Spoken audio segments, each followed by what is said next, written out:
Good evening friends, मैं हूं सगुप्ता और आप हैं हमारे साथ लर्न विद सगुप्ता के साथ। कैसे हैं? आई होप बहुत अच्छे हैं होंगे। आइए आज हम प्राचीन भारतीय इतिहास के कुछ प्रमुख चैप्टर्स को करेंगे। इन चैप्टर्स को करने से पहले हम ये जान लेते हैं कि हिस्ट्री जो होता है वह 3 पार्टों में डिवाइड होता है।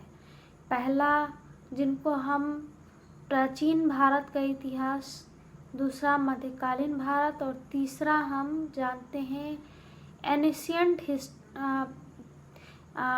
आधुनिक इतिहास के नाम से। प्राचीन भारतीय इतिहास को इंग्लिश में एनिशियंट हिस्ट्री, मध्यकालीन भारत के इतिहास को मिडाइवल हिस्ट्री एंड आधुनिक भारत के इतिहास को मॉडर्न हिस्ट्री के नाम से जानते हैं। आइए हम इसके पहले चैप्टर को करते हैं। प्राचीन भारत के इतिहास के ऐतिहासिक स्रोत कौन कौन से हैं उनके बारे में जानते हैं। इतिहास का पिता किसे कहा जाता है? तो इतिहास का पिता जो है वो हेरोडोटस को कहा जाता है। प्राचीन भारत के इतिहास से संबंधित प्रथम वास्तविक पुस्तक किसे माना जाता है? प्राचीन भारतीय इतिहास से संबंधित प्रथम वास्तविक पुस्तक जो है वो रजत रंगनी को माना जाता है। उत्कीर्ण चिन्ह वाले प्राचीनतम सिक्के क्या कहलाते हैं? उत्कीर्ण चिन्ह वाले प्राचीनतम सिक्के जो हैं वो आहत सिक्के कहलाते हैं। भारत में प्रागैतिहासिक स्रोत प्रारंभ करने का श्रेय दिया जाता है। भारत में प्रागैतिहासिक खोज प्रारंभ करने का श्रेय दिया जाता है डॉक्टर प्राइम रोज को।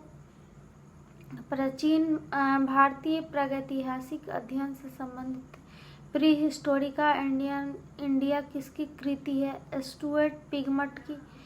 चीनी यात्रियों ने अपनी यात्रा वृत्तांत में भारत के लिए किस शब्द का प्रयोग किया है? इंतु का। चीनी यात्री जो भारत में भ्रमण के लिए आए थे, उन्होंने अपने यात्रा वृत्तांत में भारत के लिए इंतु शब्द का प्रयोग किया है। उत्कीर्ण लेखों के अध्ययन को कहा जाता है, क्या कहा जाता है? उत्कीर्ण लेखों के अध्ययन को कहा जाता है अभिलेखाशास्त्र। उत्कीर्ण लेखों के जो अध्ययन है उनको अभिलेखाशास्त्र कहा जाता है। सर्वप्रथम भारतवर्ष का नाम उल्लेख किस अभिलेख में किया में से प्राप्त हुआ था? सर्वप्रथम भारतवर्ष नाम का उल्लेख जो है वह हाथी गुम्फा लेख से प्राप्त हुआ था। प्राचीन भारत का सर्वप्रथम सुनियोजित इतिहास किसने तैयार किया था? प्राचीन भारत का सर्वप्रथम सुनियोजित इतिहास जो है वो BN स्मिथ ने किया था। प्राचीन भारतीय इतिहास को जानने के लिए किन किन स्रोतों पर प्रयोग किया जाता है? प्राचीन भारतीय इतिहास को जानने के लिए जिन स्रोतों का प्रयोग किया जाता है वह निम्नलिखित हैं। धार्मिक ग्रंथ, ऐतिहासिक ग्रंथ तथा पुरातात्विक साक्ष्य तथा विदेशी विवरण। धार्मिक ग्रंथ, ऐतिहासिक ग्रंथ, पुरातात्विक साक्ष्य तथा विदेशी विवरण। ब्राह्मी लिपि का सर्वप्रथम किस विद्वान ने प्रयोग किया था? ब्राह्मी लिपि का सर्वप्रथम प्रयोग जेम्स प्रिसेप ने किया था। भारत के प्राचीनतम वेदों का संकलनकर्ता किसे माना जाता है? भारत के प्राचीनतम वेदों के संकलनकर्ता महर्षि वेद व्यास, कृष्ण द्वैपायन वेद व्यास को माना जाता है।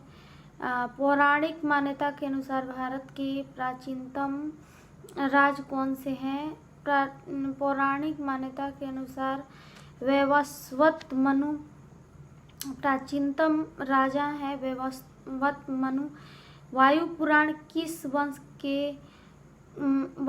में किस वंश का उल्लेख है? वायु पुराण में गुप्त वंश का उल्लेख है। कौटिल्य के अर्थशास्त्र से किस वंश के इतिहास की जानकारी मिलती है? कौटिल्य के अर्थशास्त्र से मौर्य वंश की जानकारी मिलती है।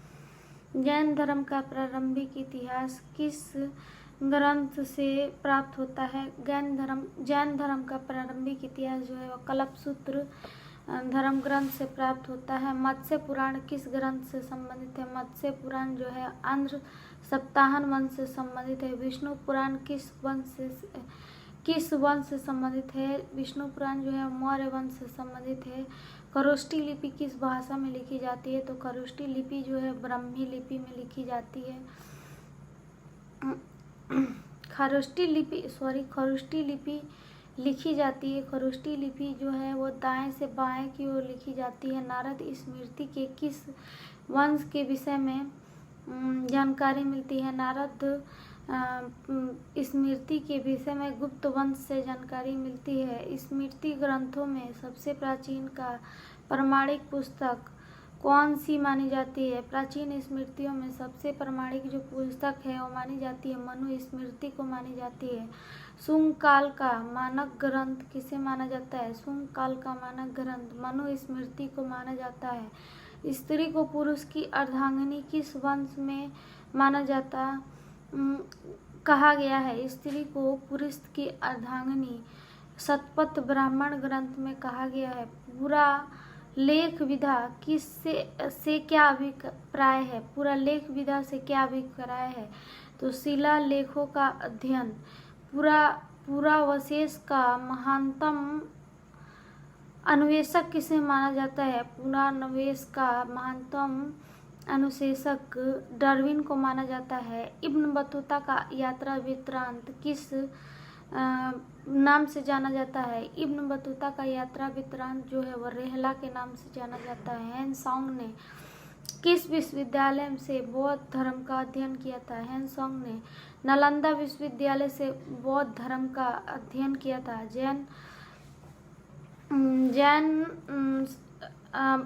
बौद्ध स्तंभ लेख किससे जानकारी मिलती है? बौद्ध स्तंभ लेख की जानकारी शुंग काल से मिलती है।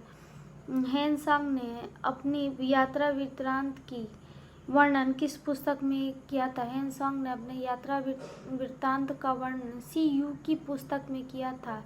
अपनी अरबी भाषा की पुस्तक किताबुल हिंद की रचना किसने की थी? अरबी भाषा की पुस्तक किताबुल हिंद की रचना अल-बिरूनी ने की थी। मोरक्को का यात्री मार्को पोलो द्वारा किस राज्य की यात्रा का उल्लेख किया गया है? मार्को पोलो द्वारा पांड्य राज्य की स्थापना का उल्लेख किया गया है। मार्को पोलो द्वारा किस राज्य की यात्रा का उल्लेख किया गया है? मार्को पोलो द्वारा पांड्य राज्य की यात्रा का उल्लेख किया गया है। पतंजलि की महाभाष्य से किस प्रकार के इतिहास का पता चलता है? पतंजलि के महाभाष्य से शुंग वंश के इतिहास का पता चलता है। आज के वीडियो में फ्रेंड्स बस इतना ही। मिलते हैं फिर अगली वीडियो के साथ। तब तक के लिए मुझे दीजिए इजाज़त। जय हिंद, जय भारत। जाते जाते फ्रेंड्स अगर मेरी वीडियो अच्छी लगे तो सब्सक्राइब कर लीजिएगा। सब्सक्राइब के साथ बेल आइकन की घंटी को ज़रूर दबा दीजिएगा, जिससे आगे आने वाले वीडियो के नोटिफिकेशन आप तक आसानी से पहुंच सके। शेयर और लाइक करना ना भूलिएगा।